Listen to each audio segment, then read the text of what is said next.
Imagine you get to be an archaeologist for the day. You'll travel the world to solve the mystery of long-lost civilizations that disappeared without a trace. Grab your chisel and fedora, and let's go. You arrive at the American Southwest, where an ancient mystery is waiting to be solved. You make your way to Chaco Canyon, just outside of Albuquerque, New Mexico. It's hot and dry in this deserted area. You're here to visit the ancient ruins of the Anasazi people. It's said that they were a thriving civilization that met a mysterious end. You hike a few miles before you begin to make out the shape of dwellings, constructions built of stone in the middle of the canyon. This is Pueblo Bonito, a 10th century complex that contains as many as 800 rooms and stands over 5 stories tall. The buildings are beautiful and made from sandstone. To access the complex, its inhabitants built a 400-mile network of roads, some of them 30 feet wide. You can't wrap your head around the fact that it was built so long ago. Everything looks so well preserved. The Anasazi reigned over the so-called Four Corners region from 100 CE to around 1600 CE. During this time, they built a civilization that sprawled over 30,000 square miles, including Colorado, New Mexico, Utah, and Arizona. Standing inside a huge kiva, an underground ceremonial chamber, you wonder what happened to the Anasazi people. Scientists have analyzed tree rings and found out that the Anasazi population lived through a period of great drought. The drought is believed to have lasted 23 years, and there was possibly no rain at all during this time. This definitely affected their livelihood, from malnutrition to battles over food and resources. But was it enough to make 30,000 people flee their homes? Researchers say these people left their homes with their belongings still in place. Ladles were left in ceramic bowls. Granaries were full of supplies. It was as if they intended to return, but never had the chance to come back. For many years, archaeologists have believed that the drought was the reason for the disappearance of this thriving society. But there's other evidence that shows a different story. Anthropologists say that the ancestral Puebloans, as they are also called, were an exemplary population. They were peaceful and lived together in harmony. But that's not what their architecture shows. They isolated themselves from the rest of the world by building their settlements so high on top of cliffs. And they built walls and other security structures in order to protect themselves. What were they so afraid of? Recently, archaeologists began to study bone fossils of the ancestral Puebloans, and they found evidence that suggests that toward the end of their civilization, things might have gotten pretty bad. Evidence shows that local leaders were ruling using fear-based methods. Severe punishment started to be inflicted on those who did not follow their strict rules. Why this happened is still a mystery, and you might need many other excavation trips to find out the truth. It's lucky that your next destination is really close by. Still in New Mexico, you'll visit the Blackwater Draw. It's a national prehistoric site that holds the story of the Clovis people. You're shocked to find out that the Clovis are possibly the oldest humans to have inhabited the U.S. They were the first humans to allegedly cross the Bering Strait and follow the ice-free trails down to the U.S.'s southern plains. Try to picture what this area looked like when the Clovis people roamed this land. A huge spring-fed lake with mammoths, giant sloths, saber-toothed tigers, and bison much bigger than the ones we have today wandering around. The archaeological site you're visiting shows that the Clovis population were big game hunters. You're able to identify the bones of several mammoths and even the stone tools that our prehistoric ancestors used to hunt them. Some of these date back to 13,000 years ago, aka the end of the last ice age. You're presented with 2 possible theories on the disappearance of the Clovis population. It's possible that during the final 1,500 years of the last ice age, changes in climate caused a shortage of food. Scientists also believe that this situation was worsened by overhunting. Another theory suggests that a large meteor hit North America. and this was enough to alter the climate and make the Clovis people migrate southward to try to survive. But the truth is, there's no evidence that any of that happened. Next, you'll fly to the Pacific Ocean, to the mysterious Easter Island. This place has left us with many questions, from the building of 13-foot-high face statues to the sudden disappearance of the Rapa Nui people who inhabited the area. You approach the island at Anakina, a white sandy beach on the island's northern shore. Researchers believe this area was one of the first settlements of the Rapa Nui. You could say you're standing at the end of the world, as you're over 3,000 miles away from South America and 1,000 miles away from the nearest island. Around 800 CE, when the first humans arrived, the island was an oasis. Today, the area is mostly deserted. You get your first clue on the fall of the Rapa Nui from an excavation pit you open at the beach. There's clear evidence of human presence: charcoal, tools, and bones, some of them belonging to rats. Bingo! When humans arrived at Easter Island, they brought along rodent companions. They probably didn't know this at the time, but these rodents would contribute largely to their demise. Rats love palm trees, which helped to deforest the natural vegetation of the island gradually over the years. But there's another clue. Looking into genetic data, you discover that South Americans came into contact with the Rapa Nui around 1722. What might have happened to this population is the same that happened to other more isolated groups. The contact with foreign groups brought about diseases that possibly led to the end of the Rapa Nui. To finish off your trip, you're headed to Cambodia. The country was once home to the Great Khmer Empire from the 9th century CE to the 15th century CE. The ruins of this place are magnificent. Your main excavation site is the Plains of Angkor, built alongside the Mekong River. This huge site was the most important Khmer city at the time. Just FYI, Angkor actually means capital city in the Khmer language. The Khmer were able to build a huge network of roads connecting Angkor with the rest of the empire. And it's believed that up to 1 million people were spread throughout the Khmer Empire at its peak days. It was the largest pre-industrial city in the entire world. It's comparable in size to modern-day Los Angeles, just so you can get an idea. The Khmers were also master builders and engineers. They managed to build a complex irrigation system that helped their rice farming through the centuries. And to connect their cities, they built almost 500 miles of intricate highways and bridges. Oh, and not to mention the complex architecture of their religious buildings, such as Angkor Wat, one of today's most visited tourist sites in Cambodia. It took over 30 years to build, and it spreads over almost 500 acres. Back in the day, its towers were probably decorated with gold. But today, the site is a maze of vine-covered temples. Like your fellow researchers that came here before you, you're unsure of what caused this civilization to be wiped off the map. One possible guess has to do with the climate in the region. Strong monsoons might have caused massive floods and severe damage to the infrastructure, especially to the water system the Khmer people heavily relied on to survive. But another reason could have been regional conflict and immigration.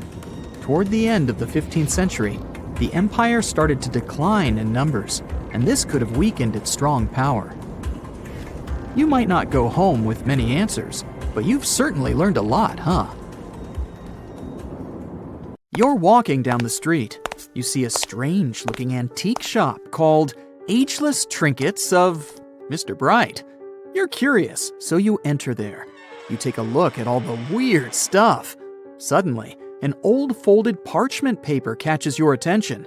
It's a world map, but something's off with it. Instead of showing the countries as you know them, it shows the locations of 4 mythical lost worlds and civilizations.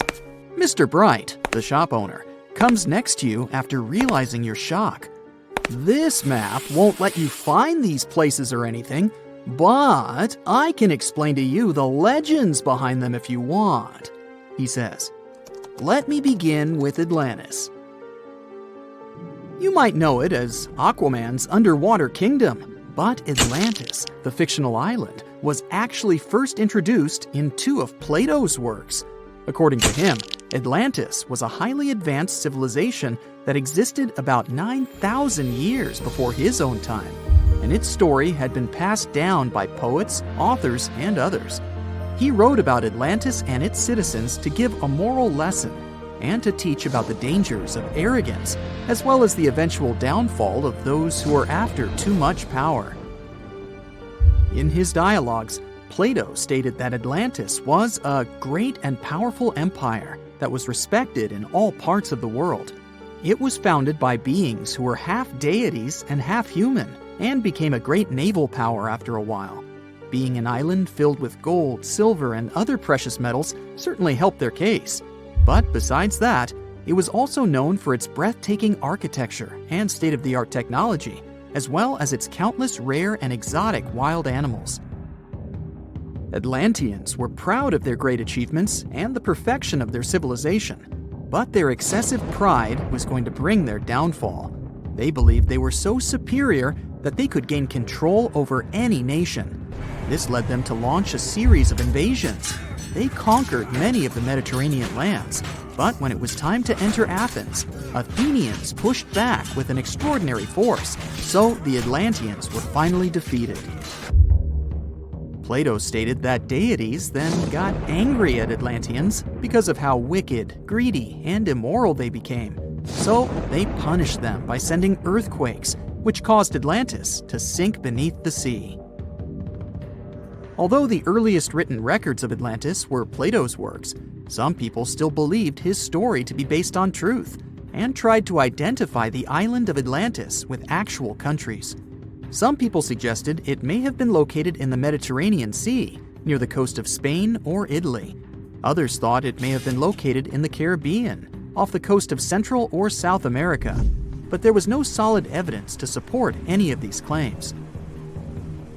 One theory, in particular, seemed more plausible than the others, though. Located in the Aegean Sea, the island of Santorini was the home of a highly advanced Minoan society. However, due to a huge volcanic eruption, it was destroyed about 3,600 years ago, causing the Minoan civilization to suddenly disappear. These similarities between the fictional Atlanteans and the historical Minoans made Santorini a good candidate for the speculations. Yet again, there were still major flaws with it, such as how the time when Plato said Atlantis was destroyed doesn't coincide with the time of Santorini's eruption. So Atlantis still continues to be regarded as nothing more than a popular legend in the scientific world. Now, let's move toward the northeast direction on the map, Mr. Bright says.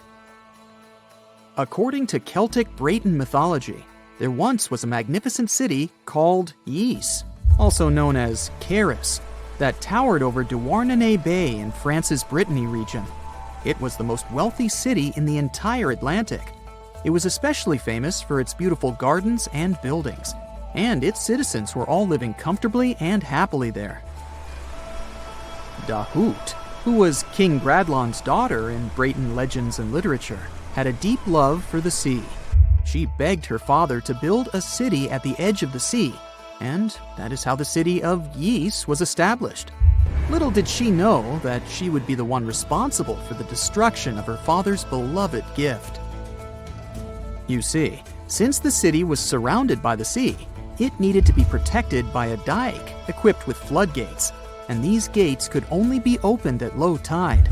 And the only one who had the keys to these gates was the king himself. One day, a handsome red knight arrived at the city, but couldn't pass the gates. Dahut was so taken by him that she wanted to let him in. She knew that her father was the keeper of the only key to the city, so she sneaked into his room and stole it from him. Then she gave it to the Red Knight so that he could enter the city and they could be together. However, the Red Knight turned out to be the Prince of Darkness, and he intentionally left the gate open to the raging sea. The waves soon swallowed all of Ys. King Gradlon was able to escape on his magical horse, but Dahut couldn't. She turned into an evil mermaid who lured sailors into the sea. Today, if you go to Quimper, a city in Brittany, northwest France, you can find the statue of King Gradlon riding on his horse. Although the city of Yes is a legend, Brittany coast locals believe that on the days when the waters are calm, you can still hear the tolls of the city bells deep under the sea, if you listen carefully. Mr. Bright then points at the Indian Ocean on the map and says, "Now, have you heard about Lemuria?" Back in the mid-1800s, a few scientists suggested that there was once a continent that existed in the Indian Ocean, somewhere close to the south of modern-day Sri Lanka. The first one to popularize this theory was the British lawyer and zoologist Philip Lutley Sclater. In his paper, The Mammals of Madagascar, he stated that he found lemur fossils in India, and not in Africa. However, this discovery was extremely shocking to him because of the fact that lemurs' original homeland, Madagascar, is much closer to Africa. He proposed that this was possible only if some larger continent connected the two once.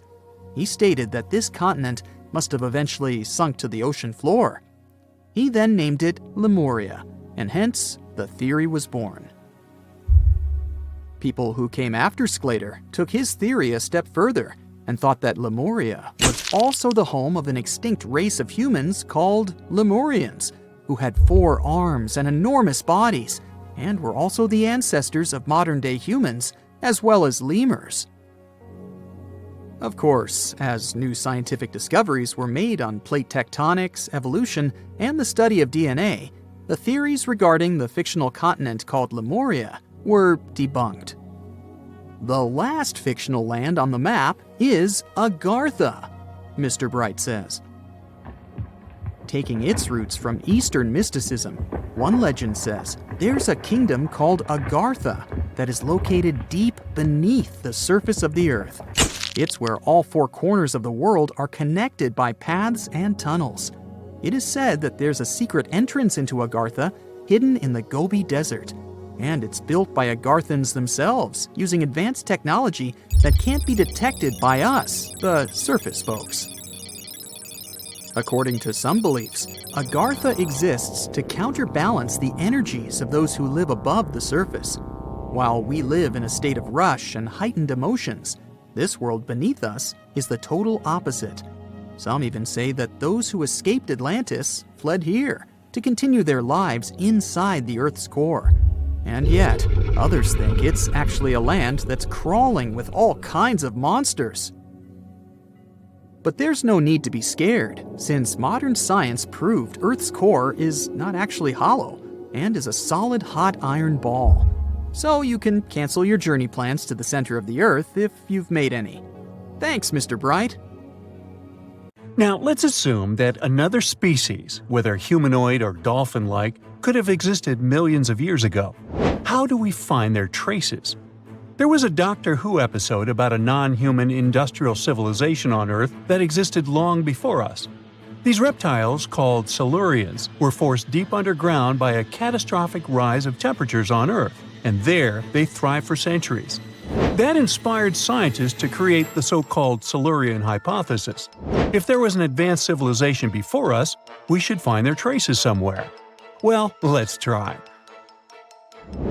Climatologist Gavin Schmidt and astrophysicist Adam Frank decided to dive into this themselves. Like us, any technologically advanced civilization would be hungry for energy. So they looked for global effects that would leave a widespread mark. For example, hints of large-scale industrial processes, like plants and factories, and their leftovers.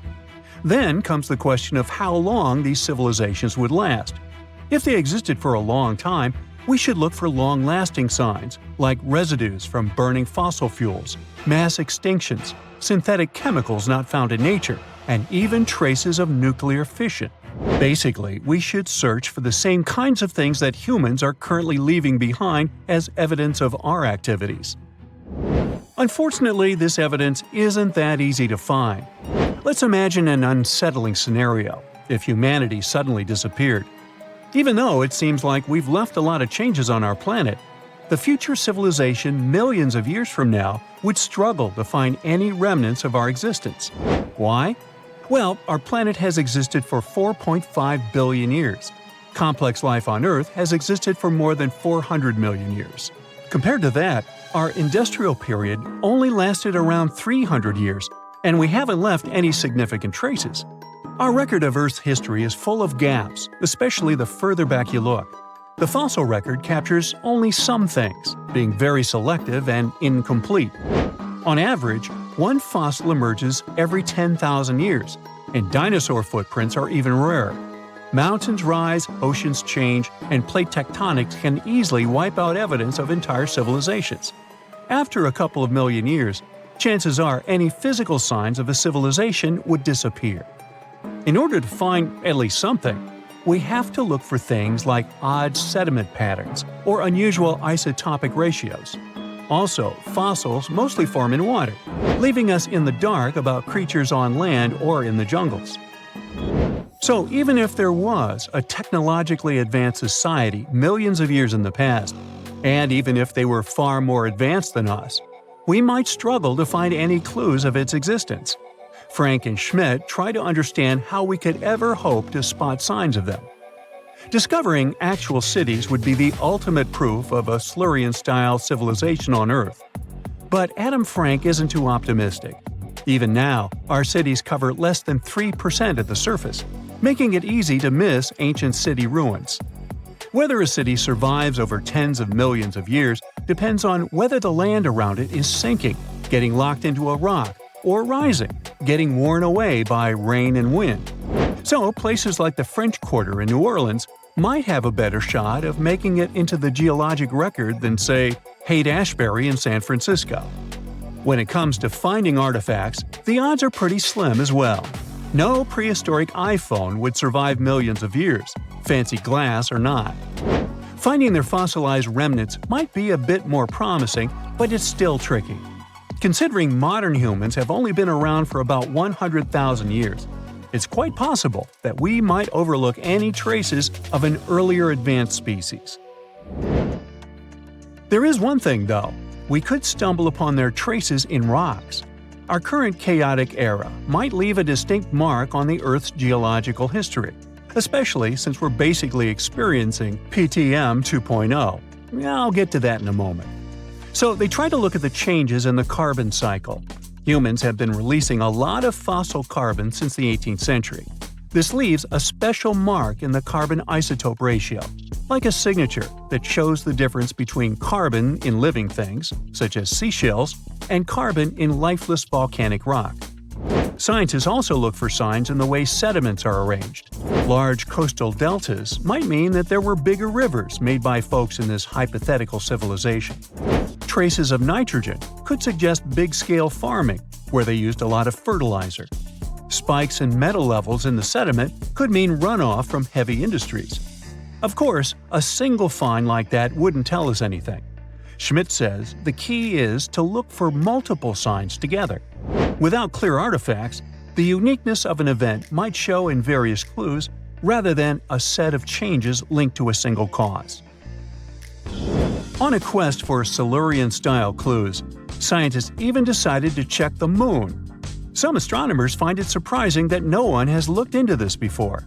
They even joked about the possibility of dinosaurs building rockets and leaving traces on the Moon or other celestial bodies. These astronomers think that Earth-like planets tend to erase signs of civilizations on their surfaces. So they're exploring the wild notion that these beings might have been space travelers. In that case, remnants of their technology, known as technosignatures, could be lurking not only on our Moon, but also on asteroids, or even buried on Mars. There they might endure for millions or even billions of years. Unfortunately, so far, despite digging into the past 380 million years and examining all suspicious events, the researchers haven't found a clear match for a technological civilization. They don't give up, though. Frank calls for more investigation.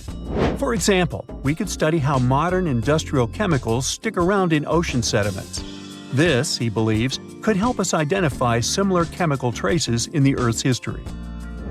If there are no traces, why do we even bother to find something like that? This research is based on Schmidt and Frank's recent papers. They were delving into the Anthropocene, It's the proposed epoch, dominated by human activities on Earth. It's full of these things called hyperthermals. They're prehistoric events when temperatures on Earth sharply increased over a relatively short time. They're like extreme heat waves from the past. A great example of this is the Paleocene-Eocene thermal maximum, or PETM for short. It happened around 55.5 million years ago and saw a rapid rise in global temperatures. Over 200,000 years, the average temperature on Earth jumped from about 9 to 14 degrees Fahrenheit. We studied these hyperthermals to understand how they occurred, from natural causes or human activities. So, these hyperthermals sparked the genesis of Frank and Schmidt's research. To study them, scientists started examining chemical signals and tracers left in rocks. When doing that, Schmidt and Frank uncovered some eerie parallels between all the climate issues we have today and past periods of rapid temperature shifts. There's a close similarity between the PETM and other hyperthermal events. So all this work isn't just about solving a historical mystery. Understanding our impact on the environment can guide us to finding better ways to live in harmony with the planet and avoid becoming a forgotten species in the future. Our Milky Way is filled with lots of planets that could be just right for life, but we don't know if there are other civilizations out there. Earth is the only place we know of with living beings. About 200 years ago, people wondered if there might be civilizations on Mars. Back then, it was a real question, but once we got pictures from space probes, we decided there wasn't any evidence for it, and that idea got stuck in our minds. Now, it's not even considered a valid topic for serious science. It's seen as kind of silly. But no one has set clear limits on what could have happened on our own planet a really long time ago. So, even if there is no proof, we shouldn't throw away the possibility. Don't forget, it took humanity a while to recognize dinosaurs. Maybe Silurians are just patiently waiting for their time. Strange and amazing items are discovered often, but figuring out what our ancestors were up to is pretty tough. Especially when all you have are just some rusty cups and cave drawings. It's no surprise that even the experts in lab coats sometimes make mistakes. But it's not just about dusty plates and huge stones. Sometimes there's even humans with large heads. So grab your digging tools and let's travel back to ancient times to explore incredible societies that even scientists can't fully explain. Sardinia may look idyllic now, but I'm not gonna lie, I wouldn't fancy visiting it 3,000 years ago. Rumor has it, terrible giants roamed around this island back then. People even talk about finding human skeletons over 13 feet tall there, although nobody's ever shown anything to prove it. But the stories will make you wonder because some weird stuff has definitely happened. In 1974, over 5,000 pieces of broken stone artifacts were found in a part of the island called Monte Prama, but instead of being displayed in a museum, they were locked up in an underground vault for about 30 years. Sounds a bit suspicious, doesn't it? When they were finally displaced in 2005, scientists put the pieces together to find statues of 38 giant men standing 8 feet tall. Not quite as tall as the legendary skeletons, but still pretty huge. It's thought these statues were made by the Nuragic people, who lived on the island a long time ago. Besides giant statues, they also built over 8,000 massive stone buildings. Perhaps Nuragic weren't giants themselves, but they definitely liked their things big. I do too. I like a big number of likes on our videos, that would be pretty great. Thank you if you liked this and subscribed. Now back to the video. You and I are pretty smart, but we might not be the smartest humans ever. Actually, we might not even be the smartest species. Since 1913, some skull fossils found in South Africa have hinted at a possibly smarter contender called Boskop Man. This human-like species might have lived as recently as 10,000 years ago. Their skull suggests they had really big heads, which means their brains could have been 30% bigger than ours. Wow! Their average IQ could have been around 149, making them among the smartest 0.05% of people today. But if a Boskop brainiac was so much smarter, why are they not around and we are? Well, Bigger isn't always better, you know. Our brains are a lot bigger than our ape relatives, mainly in the prefrontal cortex. This part helps with high-level tasks like making decisions, remembering things short-term, and being aware of ourselves. The parts of the brain that handle our senses and movements haven't really grown much. So, maybe the boss cops spent too much time dwelling on the past rather than doing practical things like hunting. But this is all just guessing. We really don't know what happened to these clever cousins of ours. Some people even argue that boss cops weren't any different from us, with the only evidence being parts of skulls.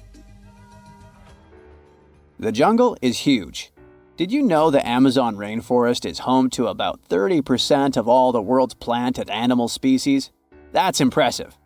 However, the history of one native species, humans, has long puzzled scientists.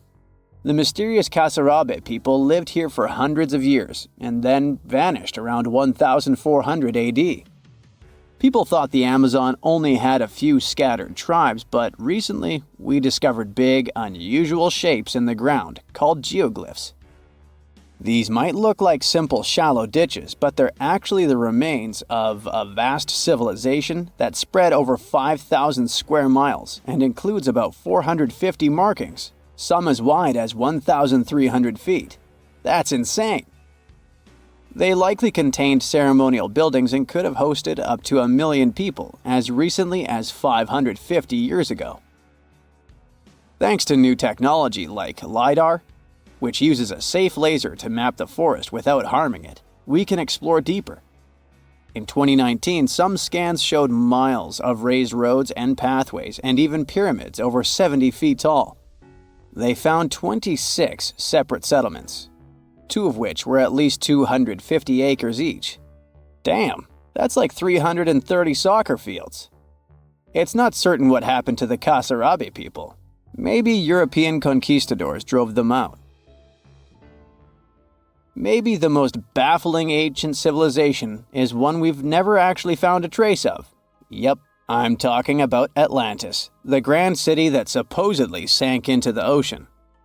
The first mentions of Atlantis come from the ancient Greek philosopher Plato, who talked about a great city near the Strait of Gibraltar. But for ages, everyone just thought Plato made up Atlantis as a perfect version of his own Athens. So why, about 12,000 years after it supposedly vanished, do we still wonder if it might be real? Well, in the 19th century, U.S. Congressman Ignatius Donnelly wrote a book giving 13 reasons why he thought Atlantis was more than just a myth. Then, in 1965, some folks thought they actually found Atlantis when they discovered the Richat structure, a massive 25-mile-wide dome in Mauritania, Africa. It's so big that you can see the whole thing from space. 2 astronauts flying over the Sahara Desert spotted this giant eye staring back at them and thought they'd made the discovery of a lifetime. Unfortunately, there's no solid evidence linking this structure to Atlantis. It's believed to have formed from volcanic activity about 100 million years ago. But it does look suspicious, doesn't it? Still, we're no closer to knowing the truth. Imagine going back to about 3,300 BCE and finding yourself in South Asia. Welcome to the Harappan civilization. These people were way ahead of their time. They had cities like Harappa and Mohenjo-Daro, complete with baked brick houses, sophisticated drainage systems, and even public baths. This place might have had over 5 million people, making it one of the densest regions at the time. They also invented a system of standardized weights that was incredibly useful for traders. And trading they did. These people had connections stretching all the way to the Middle East, thanks to their great skills in metallurgy. They even had a form of ancient branding. The seals were used to stamp clay on tray goods. Despite being so advanced with a thriving urban life, there's a whole bunch of mystery shrouding their language and script. We've got bits and pieces of their writing, but no one's deciphered them yet, even with all the technology we have today. We also still don't know how exactly their society worked. It looks like they didn't flaunt their social status as much as other civilizations. No grand palaces or massive monuments. Instead, their largest buildings might have been granaries. They sure were practical. Unfortunately, all good things must come to an end. Around 1800 BCE, this bustling civilization started to decline, possibly due to shifts in river patterns. As the environment changed, the Harappans packed up, moving towards more hospitable lands. Ever heard of the Minotaur? The beast with a bull's head and a man's body, hunting the bravest travelers in a massive maze. Well, this wasn't just any old tale. It was one of the most popular dramas of the ancient world, and it was inspired by this place, the island of Crete. The Minoans lived here during the Bronze Age. They had stunning palaces, amazing frescoes, and a culture so rich it still fascinates historians to this day. They built places like Knossos, which was so complex with its multi-story buildings and elaborate hallways that it might have inspired the whole labyrinth myth. Their engineering was so ahead of its time that even their drainage systems were more advanced than what many of us have today. Let me know in the comments which of these stories you find the most fascinating, and thanks for watching. Can you pronounce this name of the Aztec capital city? Yes, it's quite difficult to say in English and above my pay grade. Okay, it's Tenochtitlan. And Mayan cities are hard to pronounce too. Consider Jaxchilan. They must be part of the same language, right? Well, not really. The Aztecs and the Mayas were among the most famous Mesoamerican peoples. That's present-day Central America. But they didn't speak the same language, and they weren't even the same civilization. The two nations lived in different eras. The Aztecs dominated the region from the 14th to the 16th century. Back in Europe, this was near the end of the Middle Ages. The Mayas came before the Aztecs. Historians believe they started building city-states in the 3rd century. Their peak lasted until the 10th century. Now, this doesn't mean that the Mayas and the Aztecs didn't have contact with each other. But at the time this happened, the Mayas were on a decline, so the Aztecs traded more with their descendants than with real Mayan people. The two civilizations didn't even live in the same place. The Aztecs built their cities in the north of what is today Mexico. The Mayas lived to the south of them in the Yucatan Peninsula. Yes, that's also in Mexico nowadays. But the Mayas inhabited parts of modern-day Guatemala and Belize as well, and they spoke a number of languages. There's a whole Mayan language family they spoke, not just one language. Some of those languages have survived through today. Estimates show that there are 6 million indigenous Maya people groups spread across Central America. In Guatemala, there are 21 Maya languages recognized by the authorities. Further north, in Mexico, the number of official languages is 29. For the Aztecs, the situation is much simpler. They had a single language. It still has around 1.5 million native speakers, mostly in central Mexico. That's more than any other family of indigenous languages in the region. But is there a chance a speaker of Aztec languages can understand a speaker of the Maya language? Not by a long shot. The two languages are completely unrelated. In fact, they didn't even share the same writing systems. The Mayans were more advanced because they used hieroglyphs. Yep, like the ancient Egyptians. Instead of letters that make up words, ancient civilizations used tiny pictures to symbolize an object or a concept. When the Mayas wanted to write the word jaguar, for example, they would draw a small image of the animal. In total, their writing system had more than 800 characters like this one. Way too complicated compared to the modern way we write down words. But the Aztecs were one step behind the Mayas. They used pictograms and ideograms. Simply put, these are elaborate drawings that mark an object, animal, or concept. Compared to Mayan hieroglyphs, they aren't simple symbols anyone can draw, but true masterpieces of visual art. Only highly skilled painters could draw them. I don't say write because, technically, the Aztecs didn't have a writing system. So you could say that the Mayas were more advanced when it came to language. After all, they had the only known fully developed language in the Americas before the arrival of Europeans. But in terms of culture and economy, the two societies weren't that much different. Neither of them used work animals for agriculture and transport. The main crop for both peoples? You guessed it, corn. What they called maize. Christopher Columbus was the first to transport corn back to the old continent in 1493. The Mayans also cultivated sunflower, vanilla, and cotton. The Aztecs produced chili, beans, and squashes. When it comes to meat, the Aztecs were happy to catch fish and shrimp. The Mayans penned turkey, just like we do with chicken today. The Aztec society consisted of nobles and commoners, all led by an emperor. The Mayas mostly lived in independent city kingdoms, ruled by a king and his royal household. There were no wheeled vehicles in these civilizations. Aztec merchants traveled across Mesoamerica carrying goods on their backs. Not the most comfortable mode of transportation, definitely. We shouldn't think of Aztec roads as the ones we have today. They were narrower because they saw only foot traffic. Mayas used a similar road system that also included canoes. They wouldn't travel far from the coast, though. They carved out these vessels from large tree trunks. An average Mayan canoe was 50 feet long. That's the length of a modern-day yacht. The goods these Mayas traded ranged from salt to pearls. They considered meat a luxury good, together with gold, copper, and turquoise. And can you guess the currency of Mayan merchants? Let me give you a hint. It wasn't metal and paper like it is today, but cocoa beans. They had a fixed market price, which made them the ideal payment option. The situation in modern societies is not much different. Around 2/3 of all countries have pegged their currency to the US dollar. For Mesoamericans, cocoa beans were their green banknotes. The Aztecs used the same exact currency, but with a twist. They had something called axe money.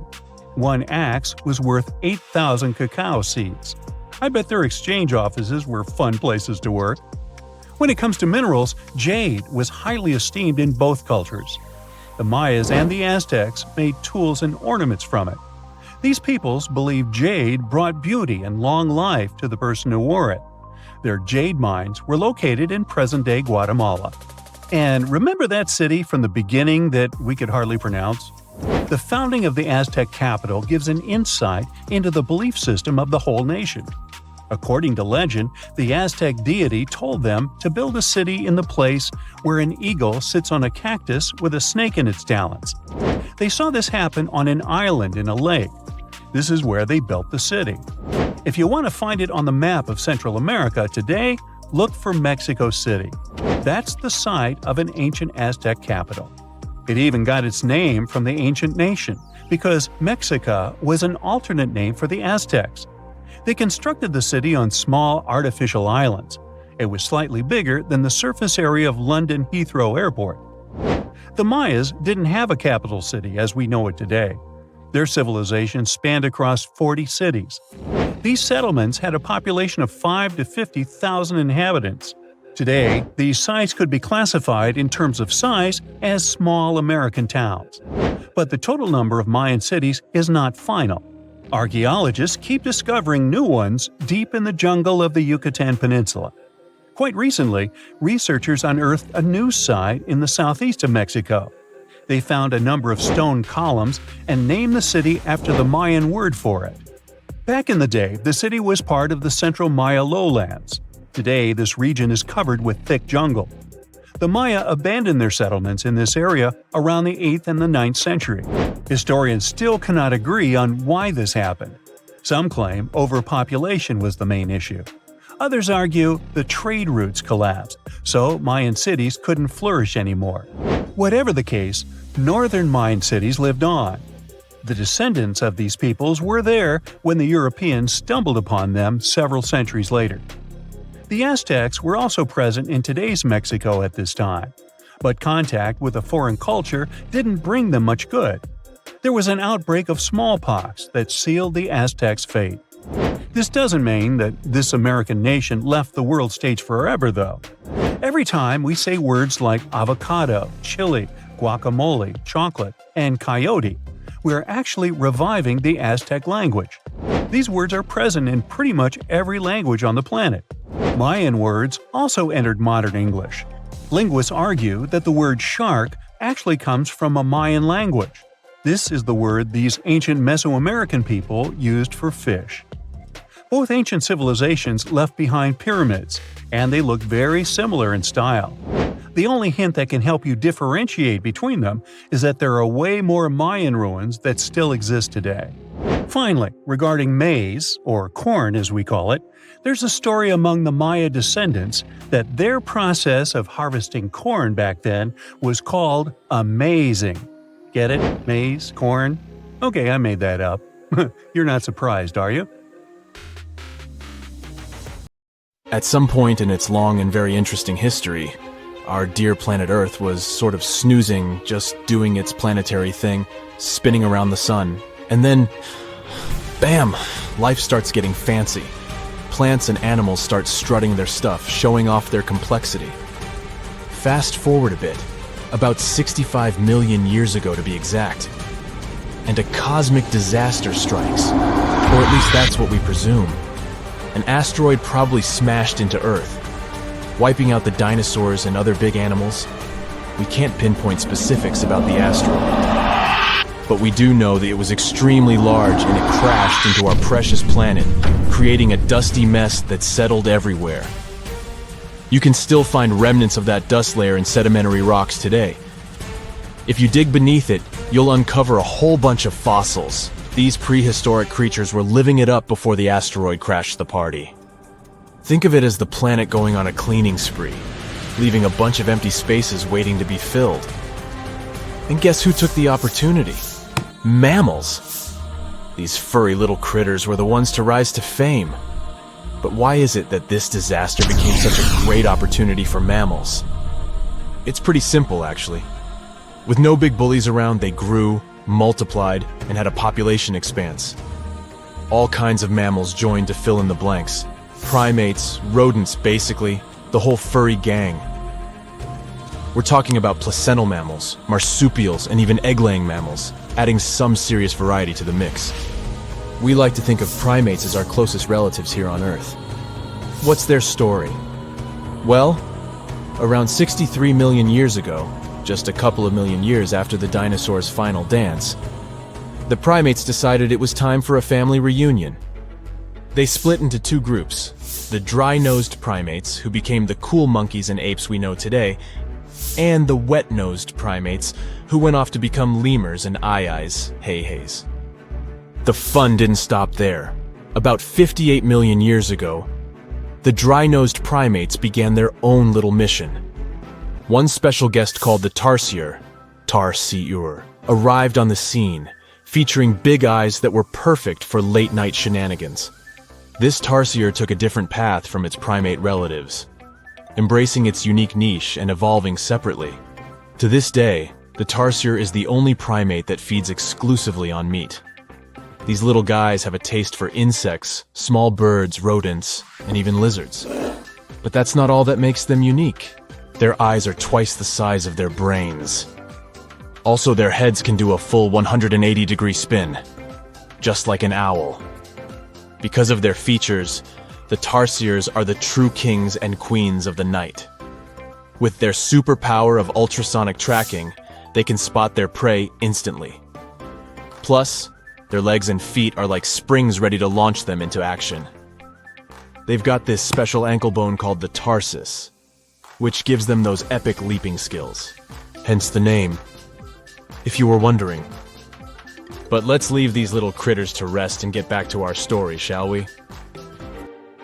About 55 million years ago, the Earth cranked up the heat, literally. This sudden hot pod was a bit too much for many deep ocean dwellers and plants to handle, and they bid their farewells. But hey, every goodbye is an opportunity for something new, right? The oceanic mammals known as cetaceans, saw their chance and took it. They splashed into those empty niches, becoming the rulers of the sea. In this category of creatures, you can find the blue whale and the dolphin. A special primate guest made an appearance around 47 million years ago. Scientists now affectionately call the fossil of such a creature Ida. This little wonder caused quite a stir. Initially hailed as the missing link in human evolution. But here's the hilarious part. It turned out Ida was not one of us dry-nosed primates, but a cheeky wet-nosed one. Moving forward to 40 million years ago. This is when another big event happened in the primate world. The New World monkeys, our distant cousins, decided to take a different path and branch off from our lineage of old-world monkeys. They packed their bags and set off to conquer South America, where they're still living it up today. What's the difference between the two, you might ask? Well, one crucial thing that sets them apart is the fact that the old-world monkeys had nostrils that pointed downwards. Around 25 million years ago, another troop of apes entered the scene, and these guys had something special: the lack of a tail. These unique creatures would go on to become our closest relatives. We're talking apes and great apes, the cool gang who share a whole lot of genetic similarities with us. The first ape to break free from the monkey madness was the gibbon. About 18 million years ago is when this little acrobat swung into the picture. A few million years later, the great apes made their grand entrance too. Orangutans were the pioneers, venturing into the wilds of southern Asia. We're getting closer and closer to the present. It was 7 million years ago when the great apes took a major fork in the evolutionary road. One path led to our ancestors, the future Homo sapiens, and the other path led to chimpanzees and bonobos. These two primate branches remained united for a few million years before finally going their separate ways. 5.6 million years ago, a game-changing ape called Ardipithecus made its way into our evolutionary history. It had a special talent, bipedalism. That's right, this was one of the first apes to walk on 2 feet, probably making its primate buddies raise an eyebrow or two. The real showstoppers, however, arrived around 4 million years ago, the Australopithecus crew. These were the earliest members of the Hominina hominina subtribe, our tribe. What made them so special? Well, probably the fact that they brought some serious tools to the game. Stone tools, to be precise. It seems that at some point in their evolution, these clever primates started using stones to make their lives easier. Now here comes a crucial turning point in our story. About 2 million years ago, our ancestors faced a food shortage. Survival of the fittest was the name of the game, and 2 strategies emerged. Group 1 went for stronger jaws, allowing them to chomp on tough foods like nuts. Group 2 had a different idea. They opted for weaker jaws, but bigger brains.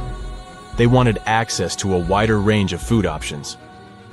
Obviously, the bigger-brained group took the prize. And here's where our gang comes into play. Around 2.5 million years ago, a type of primate also known as handyman made its mark on history. These clever beings had larger brains and knew how to put those neurons to good use. About 1.9 million years ago, a new star emerged, Homo erectus. These creatures not only walked upright, but also had brains that were almost twice the size of the handyman's. They took the world by surprise, becoming the first of our direct ancestors to venture out of the African continent. They even knew how to tame fire. Approximately 700,000 years ago, the world witnessed a culinary revolution. The earliest evidence of cooking appeared. And around 500,000 years ago, our ancestors decided it was time to become a bit more fashionable, donning the first evidence of clothing. Our very own species came to be just 300,000 years ago. Told you we were late to the party. But the world was never the same after the appearance of Homo sapiens, the anatomically modern humans. Alongside our other relatives, we emerged, ready to conquer the world with our innovative minds and complex societies. The exact path of our evolution remains a bit of a mystery. But what we do know for sure is that Neanderthals joined the party around at some point too. As Homo sapiens flourished, so did our capacity for language. Modern speech is believed to have emerged almost hand in hand with our species. We started expressing ourselves, sharing stories, and shaping the world with our words. So, there you have it. It took 13.8 billion years of cosmic history for humans to make their entrance. Think about it. 99.998% of the time since the Big Bang, we weren't even around. Our species, Homo sapiens, is the toddler of the Earth's family, existing for just the tiniest fraction of the universe's timeline. Yet, In this blink of an eye, we've managed to unravel the entire story that led to our existence. The story won't end with us. It's an ongoing saga, still being written with every passing moment. You know, a lot happened in the first millennium CE. Sure, we're talking about 1,000 years worth of human history. If you'll remember from school, you'll know it was the time of the rise and fall of the Roman Empire. It was when humans saw the transition to the intense times of the Middle Ages. And some say it was the apex period of the Mayan civilization, all the way in Mesoamerica. But thanks to top-notch technological advancements, we can look at history a lot differently today. You see, archaeologists have found actual proof that the Mayan civilization may have started way before we think it did, and that since the beginning, their civilization was far from simple. To find out more about this, you'll have to tread deep into the Guatemalan rainforests. Are you down for the ride? Rainforests are dense and difficult to access. If you were an archaeologist, I'm betting you'd find them quite threatening as well. That's actually one of the reasons why we've been kept in the dark for so long when it comes to the truth about the Mayans. But take a look at this. You'd expect to see ruins like this in places like Portugal, England, or the United States. I'm talking about 130-foot wide roads, painted white to help travelers journey through the nighttime. For scale, these roads were about half the size of an American football field. Huge, huh? Scientists recently unearthed a 110-mile network of roads such as these, and they think this dates back to before the first registered Mayan ruins we've known so far. These roadways, which sometimes ran over swampy ground and were even elevated at times, are being called the world's first superhighways. Even if there is no registry of animal-powered vehicles, it's believed that the Maya used them to travel around a network of possibly 964 settlements. They were built like a huge spider web, and from what archaeologists have gathered, they worked as an implied system of economic and social interactions. This completely debunks the traditional idea that the Mayan pre-classic period, which dates back to 1000 to 350 BCE, was made of small tribal settlements. Imagine the manpower and engineering ability you need to muster to build something close to these white highways. Scientists believe that these causeways were built pretty much the same way as the Mayans built their pyramids. Oh, and if you're wondering about these gigantic pieces of architecture, don't worry, we'll talk about them in a bit. Now, so far, scientists believe that the roads were built with a mixture of mud and quarry stone. Oh, and using several layers of limestone, of course. Researchers were only able to find all of this out because of a new technology called LiDAR imaging. Do you know how we've used sonar technology to map out the ocean bed? Well, this is very similar to that. But instead of using sounds, we use laser systems. This mapping system allows researchers to see through and beyond the thick canopies of forests. It's like we have X-ray vision. This is definitely a game changer. But lost Mayan cities began to be unearthed in the mid-20th century, and since then, ruins from cities such as Tikal, Palenque, and Uxmal have been rediscovered. But let's take a few steps back for a moment to get some context. The Mayans were one of the biggest pre-Columbian civilizations living in the Americas. Until now, experts believe that, at its apex, the Mayan civilization consisted of over 40 cities with a population of millions of people. That's a lot of folks. Their civilization spanned Mexico's Yucatan Peninsula, Guatemala, and Belize, and they survived mainly on agriculture. The thing is, the Yucatan Peninsula was an extremely difficult place to grow crops. So the Maya had to develop a complex irrigation system in most of their cities. They built a series of ceremonial buildings, pyramids, plazas, and even courts for playing ball. The Mayans might have been keen pyramid builders, but they also developed an advanced astronomical system. With whatever ancient technology they had, they were able to predict the exact location of planets, such as Venus and Mars, as well as the exact dates of eclipses. Now, let's take a look at some of their sites. This is Tikal. Located at the heart of the Guatemalan jungle, Tikal is believed to have been the capital of the ancient Mayan Empire. At its height, it was comparable in importance to such cities as London or New York in today's world. It is composed of a series of complex monuments. In total, the site has 12,000 buildings. The North Acropolis is Tikal's most ancient complex of monuments. Built solely by human hands around 350 BCE, it served as the resting place of kings and chiefs. Its monuments are up to 200 feet high. Back in the day, the step pyramid temples were painted a beautiful red. Mayans loved that color. Today, of course, you'll only see the limestone. We've said that the Mayans spread out through different countries, so it shouldn't come as a surprise that Chichen Itza is a 10-hour drive from Tikal today. There's no feud between the two, they were just different city centers, like New York and LA. It's got one of the best preserved pyramids on Earth to date. Located in Mexico's Yucatan state, this Mayan city is well over 1,500 years old. At its peak, it was home to 35,000 people. The site covers 4 square miles of land. The highlight is El Castillo, a tremendous step-like temple standing 80 feet above ground. Its most peculiar feature is that it has 91 steps up each of its 4 sides, including the upper platform, which makes for 365 steps, the same number of days as the solar year. Makes you go, Behold, the lost city of Palenque. Another important Maya city is believed to have hosted over 6,000 people at its peak. Archaeologists have made some unusual discoveries on this site. The most eccentric of them all makes us think of Indiana Jones and the Tomb Raider. One of the buildings in Palenque is believed to be the final resting place of the Red Queen of Palenque. She was believed to be the grandmother of the last Mayan king.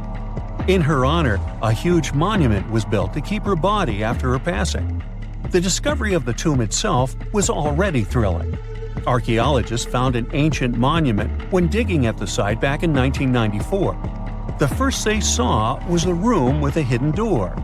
Once they opened the door, they discovered an 8-foot-long corridor. At the end of this corridor was the queen's chamber, and inside was the mummy of the queen herself. They found her to be accompanied by her pearls, jade shells, and expensive rocks. But as the team explored the remains, they saw something strange. The room was filled with a red-colored powder. Researchers knew that the color red was important to the Mayan people, but they didn't understand why the queen was buried with this unknown substance. They took a sample back with them for further analysis and discovered that the red powder was cinnabar, a very dangerous mineral. This powder, when inhaled, can cause severe health damage to a person. The team concluded that this could only be a trap for anyone trying to steal her riches. Talk about curses, huh? One thing that has always troubled researchers is the lack of evidence on the decline of this almighty empire. What could have been the cause of their demise? Was it a drought? Some disease?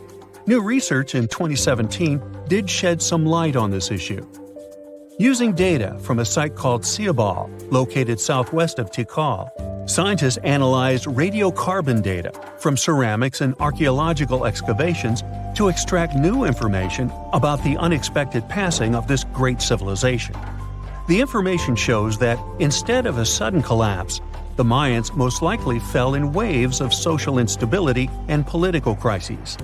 These events are believed to have deteriorated Mayan city centers and began causing the dispersion of the Mayan population. So, what's your take on the end of this story? The Easter Island giant heads are so popular that they even have their own emoji. Their true meaning has been a mystery for hundreds of years.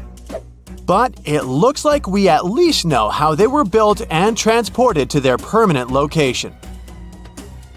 The Moai statues consist of 3 parts: a large yellow body, a red hat or top knot, and white inset eyes with a coral iris. Around 1,000 of them were created.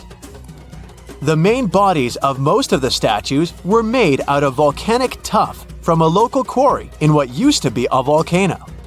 The material is easy to carve, but not so easy to transport.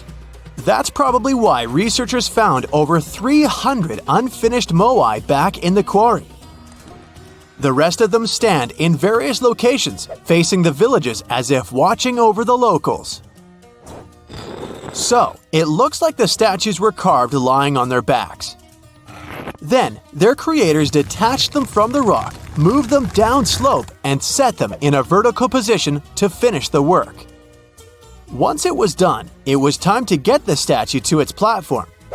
Now, if you've ever moved houses, you know how physically hard it is.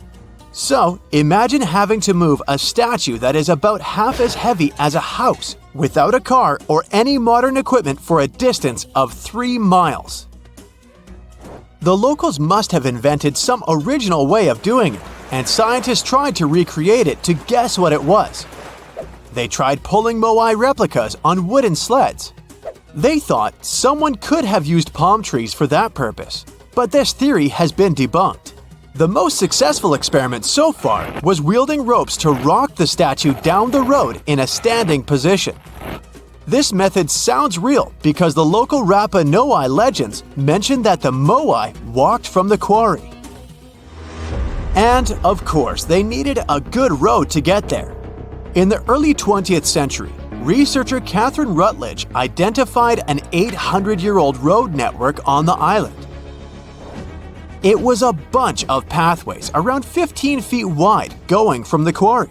She thought that those roads were ceremonial and not built just for the statues. She wasn't a famous scientist back then, so others mostly ignored the theory. Several decades later, famous Norwegian adventurer and archaeologist Thor Heyerdahl published his theory. He mentioned that the roads were built exclusively to transport the moai, and some of the statues were dropped along the roads for some reason. But in 2010, researchers found that the statues weren't randomly dropped. They actually reached their final destinations, as they were all set on hidden platforms. Plus, the road floor was U-shaped, so pulling massive statues along them wouldn't be easy. You can still find roughly 15.5 miles of these roads on the island and see them from satellite images. And it looks like Catherine Rutledge was right about them. The roads were probably built for pilgrims to a sacred volcano, and the moai standing by them were sort of signposts. Halfway across the world in southern England lies another mystery made of stone, a massive sound illusion, a symbol of unity, a burial ground, or more. Scientists are still debating the purpose of Stonehenge. It took Neolithic builders around 1,500 years to construct this beauty made of roughly 100 stones standing upright in a circle.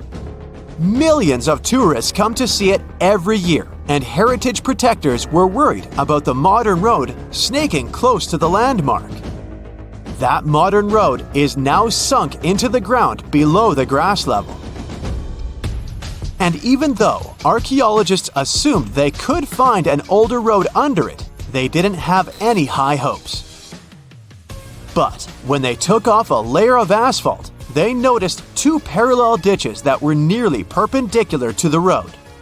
The ditches connected the shortened sections of the avenue. That's what the archaeologists call the ancient pathway leading up to Stonehenge. It proves that the ancient people used to visit the monument for their purposes, and probably some ceremonies. Another interesting find during a dry summer was 3 dry patch marks within the stone circle. It looks like they were left there by 3 massive boulders. So Stonehenge could have been a full circle once. In 2021, archaeologists found a Roman road submerged in the Venetian lagoon.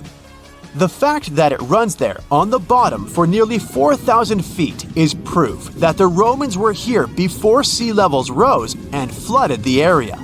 It supports the theory that there was an important settlement here centuries before Venice was founded at the spot in the 5th century CE. The ancient Romans were great at many things, and one of them was building roads. And it looks like they weren't afraid to work on the trickiest terrain. Scans have shown that the ancient road was built right on the beach, and it requires some serious skills. Imagine a village from over 1,000 years ago frozen in time. There's still half-eaten food on the tables and personal things left in a rush. It's all preserved so well because it's covered by volcanic ash. Researchers found this village in 2011 in modern-day El Salvador. They believe there was a mass celebration in a Maya village called Sarin over 1,400 years ago. The whole village was there, preparing the main temple for a ritual when a nearby volcano erupted. The 200-plus residents had no time to rush back to their homes. To save their lives, they had to flee the plaza and run south on a raised road called Sakbe. They managed to escape from the plumes of volcanic ash. In addition to being a superhero and saving all the people, the road had another cool feature. All Sakbe roads had an outer layer of stones, but this one was made of ash. Ironic, isn't it? It proves that the Maya people didn't only use stones to build their roads. Archaeologists discovered several coins in Jerusalem when they were excavating an old street. When they saw the minting dates, they realized the road was built when Pontius Pilate was the Roman governor of Judea. Since he was the local ruler, it's almost clear that he gave the order to build the road. The pilgrims most likely used this road to reach the Temple Mount for worship. The pathway, which was laid with over 10,000 tons of limestone, was almost as broad as a London bus is long. It had been there for 2,000 years. It's not common that you find such a luxurious road, and it's not clear why a Roman governor would spend so much money on the road. It was probably his attempt to make the city's population like him.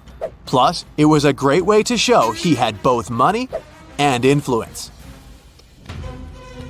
The Old North Trail is an ancient highway that the inhabitants of North America used for 10,000 years. First on foot, then with dogs, and finally with horses. The first travelers moved around the continent down its paths for thousands of miles long before the first Europeans arrived, and even during the last ice age. They used it to carry trade goods, visit relatives, find a mate, or just explore. Researchers keep finding evidence that the stories and legends of the Blackfoot Indians about this trail are real. And it could be even the road that served one of the most massive human migrations. The people who crossed from Asia on the Bering Land Bridge about 15,000 years ago and settled in North America might have used the ice-free corridor along the Rockies, which later became a part of the trail. The Nakasendo Highway was built in the 17th century during the Edo period of Japanese history to link Kyoto and Tokyo. The 310-mile-long road runs across mountain ranges and down onto the plain. It was one of the 5 main roads used by the feudal lords and their families to travel to the capital. There were 69 post stations on the route where travelers could stay overnight. The road was built for horses and pedestrians, as the Japanese didn't use carts. You can still walk parts of the route. It's the first day of your long-awaited trip to the Amazon forest. You flew all the way to South America. More specifically, you landed in the city of Manaus. It's the heart of the Brazilian Amazon. So far, you've traveled by air, car, and now water. You are on a tiny boat, moving through the dark waters of the Amazon River. Yes, the river is also called the Amazon. And just FYI, it's the second longest river in the world. It loses only to the Nile River in Egypt.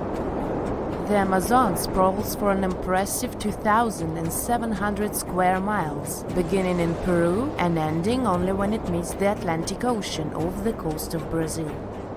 To get a closer look at the forest, you decide to start by exploring it by boat. First up, you watch some piranha fishing. You can even try to catch one yourself if you like. As you may know, piranhas are carnivorous fish that inhabit the Amazon River, so it might not be your best option to go swimming in these waters.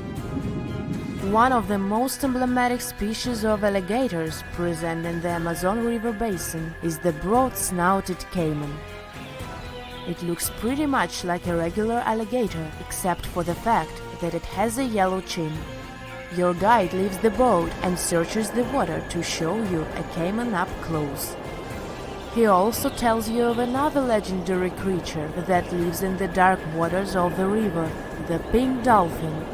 Lucky you get to witness a family of pink dolphins showing their fins near your boat. They look magical from the place where you're sitting. You've probably never known dolphins can be pink, huh? After a few mesmerizing moments, you discover that the dolphin's pink color is nothing but an illusion. The animals are originally pinkish-gray, but due to the brown colors of the Amazon River, they look vivid pink when you stare at them from above. Your guide tells you that the pink dolphin is a central character of Brazilian folklore. Locals believe that the pink dolphins can turn into humans and wander off into towns at night. You get off your boat near one of the entrances to the forest. Now you're going to continue your trip on foot. Your guide says that you are venturing into very dangerous terrain. The Amazon is home to some of the creepiest species of wildlife on the globe, but don't worry, we'll get to see a lot of them today. You've come prepared, of course. Bug spray, a raincoat, and your sharp eyes. Inside the jungle, you need to be alert at all times. You may have heard legends of the anaconda, a snake that can swallow animals as big as a cow in one go. Sorry to break it to you, but those are not just legends. Reptiles like these do actually exist. They live deep in the jungle. It right there, moving between the trees. Is it a spider? The so-called Goliath bird-eater is a monster spider. Its legs can grow up to a foot in length, and the spider itself can weigh around 6 ounces. It's also known as the king of tarantulas. You shouldn't get too close, of course. It's not venomous to humans, but its bite can surely sting. As its name suggests, the Goliath bird-eater can even eat birds, as long as they are smaller than it is. Up next, you run into another species of spider that draws your attention. This one is so tiny that you almost don't see it. It's known by the popular name of the decoy spider. You see one of its creations, a gigantic spider built by the tiny Cyclosa spider in order to scare off large predators. This is as amazing as it is creepy. A spider that uses the remains of other insects and dry leaves to create the image of a large spider on its web. If it fools predators, perfect! But to us humans, this work of art looks almost endearing. Who knew there were artists in the arachnid world? Near a small lake, you witness a unique scene. A large snake is slowly slithering its way toward a lizard that is resting on a rock. The lizard seems obvious to the presence of the dangerous reptile, but right as the snake is preparing to attack, the lizard flies the scene in its iconic way. The so-called basilisk lizard is famous for its ability to walk on water, or rather run across the water. This isn't an illusion, just a matter of balancing. The small lizard moves its legs on top of the water very fast, while its long tail serves as a counterweight. I wish I could do that. If you've ever wondered what a frog looks like on the inside, you've come to the right place. Right in front of your eyes, there is a rare local species of frog. It's known as the glass frog. This species of amphibian has a type of transparent skin that is completely see-through. In other words, you can see the frog's interior with astounding clarity. It's as if you had X-ray vision. Moving on with your journey, soon you come across a pond. Floating on its water is probably the biggest water lily you've ever seen in your life. These huge plants are also known as the Victoria Amazonica. They can measure up to 8 feet across and hold the weight of a grown-up person. But I wouldn't recommend trying to climb on it if I were you. Just cause, you know, it's the Amazon forest we're talking about. The wildlife here is amazing, but the forest itself is also a sight. There are over 80,000 species of plants and trees grown in the Amazon rainforest. In fact, you can find 10% of all the world's wildlife in this jungle. An estimated 400 billion trees grow on the gigantic area the forest occupies. Of course, this place is bound to be biodiverse, right? You won't be able to witness this phenomenon during your trip, but your guide tells you about a unique species of tree that is famous for being able to walk. Yep, you've heard correctly. There are walking trees in the Amazon rainforest. They don't have legs or anything like that, but they do move around in search of better lighting conditions. The Amazon canopy is so thick that only 1% of sunlight can reach the forest floor. Because of this, some trees end up getting less sunlight than others. The so-called walking palm trees seem to be adapted to this situation. They grow new roots, which helps them move for 1 to 2 inches per day. They can walk up to 65 feet per year. Maybe that's what inspired John Ronald Reuel Tolkien to create ants, huh? Those are pretty similar tree beings that roam freely around the world. I kid you not, it's not only wildlife that inhabits the Amazon. Actually, over 30 million people live in the forest. And there are also ancient settlements that scientists believe to have been thriving there. And I'm not talking about El Dorado, that's just a myth. But in 2018, a groundbreaking study showed that up to 1 million people probably inhabited the Amazon, between 1,250 and 1,500 CE. Can you imagine that? Working alongside local indigenous people, researchers from the University of Florida found several mounds in the Amazon. Besides these mounds, they also discovered interesting ditches and geoglyphs. After mapping all of these recurring mounds, scientists understood that this was a sign of an ancient settlement. They found remnants of carefully designed walls centered around plazas. This could only mean that these ancient cities were big and could host hundreds of thousands of people. These findings brought back the idea that the Amazon could have been home to thriving civilizations way before the Europeans arrived there. But rather than cities drenched in gold, they were simply well-developed agricultural societies. Back in the 1800s, a bunch of super old artifacts with some weird symbols on them were found on Easter Island. You know, that tiny island you might have heard of, with the gigantic statues called the Moai. These symbols seem to be some kind of writing, but nobody's been able to figure out what they mean yet. Some scientists even think that if we crack the code, we might finally uncover the secrets behind the downfall of the ancient Easter Island society. So let's put on our detective hats and get to work, shall we? This mysterious script is called the Rongo Rongo. It was discovered by a Frenchman in the 19th century. He stumbled upon 26 wooden tablets covered in weird hieroglyphs during his trip to the island in 1864. The locals seemed to have drawn pictures of animals they had never seen before on the tablets, using sharp stones, and gave each one a unique name.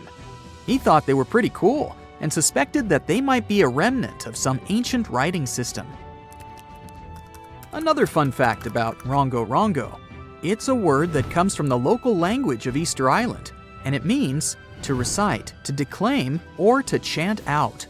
The wooden tablets on which these glyphs were found might not have been in the best shape when they were discovered. Some were weathered, burned, or damaged.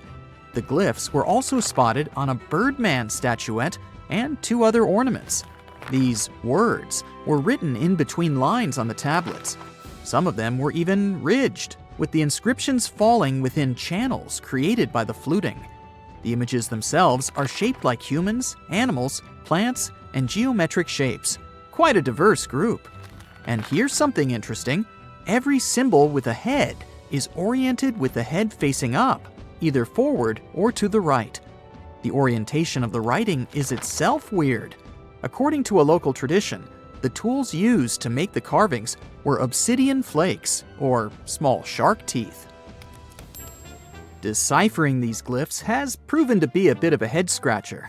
3 big barriers make it tricky: the limited number of texts overall, the lack of illustrations and context to help us understand them, and the fact that the language used on the tablets is not well known. Some people even think that these glyphs aren't real writing, but more like fancy symbols that don't have any real language behind them. It was also suggested that they might have been used as a sort of memory aid, or just for decoration. The way they're so carefully carved into the tablets makes it clear that the people who made them wanted to get a message, whatever that is, across. We'll probably never know whether that message was just for funsies, or to pass down important stories from one generation to the next. Researchers have been struggling with this ancient script for a while now, but it seems they've made some progress recently. They took a look at the tablets using all sorts of cool techniques like radiocarbon dating, and found out that they were made between 1810 and 1870 from local wood. One tablet, in particular, was in pretty rough shape, but the scientists created a 3D model and managed to spot some hidden glyphs that weren't visible before. One researcher said they found some grooves that were probably used for writing, just like drawing lines on a blank piece of paper to make sure your writing is perfectly horizontal. Another super mysterious script that scientists have yet to decipher is called the Indus Valley script. It's made out of a bunch of symbols that were used by the ancient Indus Valley civilization, but specialists are not entirely sure what their purpose was. For starters, the symbols are crazy short, so it's hard to figure out if they represent a full language system. Also, there's no other similar writing to compare it to. Various inscriptions from different periods also show that it hasn't changed much over time. Some folks think it might not even be language related at all, while others think it could be part of the Dravidian family of languages typical of South Asia. Linguists have also been working for centuries trying to figure out the mysterious hieroglyphics left behind by the Maya on monuments, pottery, and bark paper books. As we decode more and more of these ancient symbols, we're gaining a deeper understanding of the Maya civilization's social and historical aspects. For the longest time, many scholars thought that the Maya script wasn't even a language at all. Who can blame them, though? Those glyphs are seriously complex and visually striking. But thanks to the groundbreaking work of a skilled ethnologist in the 1950s, we now know that the script is phonetic. It's a way of spelling words where each letter represents a sound you make when you say it out loud. As more and more linguists started taking an interest in the script in the 70s and 80s, it became clear that it was a fully functioning writing system that could express any spoken sentence with clarity. There's still a lot of decoding left to be done, though, with countless carvings and inscriptions still waiting to be deciphered in jungle ruins and museum closets. There's no telling what other secrets we might uncover about this fascinating civilization. Back in 1908, an Italian archaeologist went on an adventure through the ruins of an ancient palace on the south coast of Crete. Among the dust and ashes in an underground depository, he stumbled upon something pretty cool, a golden-hued disc that was almost intact. This disc has become one of the most famous mysteries in archaeology history. It's called the Phaistos disc. It's a big clay plate that's covered on both sides with a spiral of weird stamped symbols that circle clockwise towards the center. These symbols are pictograms that show all sorts of things, like a person walking, a tattooed head, a helmet, an arrow, manacles, cats, eagles, and more. But here's the kicker. Nobody has been able to translate the symbols. Since then, many scholars have made attempts to decipher the code, but no luck so far. It's thought that the symbols might be part of Linear A, a script unconnected to any known language. But some experts suggest it could be syllabic writing related to various other languages, like Homeric Greek or Indo-European. Thousands of years ago, there was a mysterious European culture called the Vinca culture. These folks were so cool that they even had their own writing system, which is still one of the earliest known in the world. But there's a catch here too. You guessed it, no one has been able to decipher their script yet. The Vinca culture thrived thousands of years ago, and they were located in today's Eastern European territory. They got their name from the village of Vinca, which was only a small distance downstream from Belgrade on the banks of the Danube River. A team of Bulgarian archaeologists found recently a 7,000-year-old inscription covered in Vinca script. It's the oldest find of its kind in Europe. These symbols were carved into a ceramic tile, and researchers believe they carry information about the local calendar and important events. The Vinca culture was seriously advanced. They even knew how to write on wet clay using a sharp object. It doesn't seem like much these days, but it's a lot to expect from people who lived thousands of years ago. The Voynich manuscript also caused quite a debate between linguists and historians. Is this old book proof of a long-forgotten civilization, or just a clever prank? This manuscript is full of text that even the smartest code breakers haven't been able to figure out.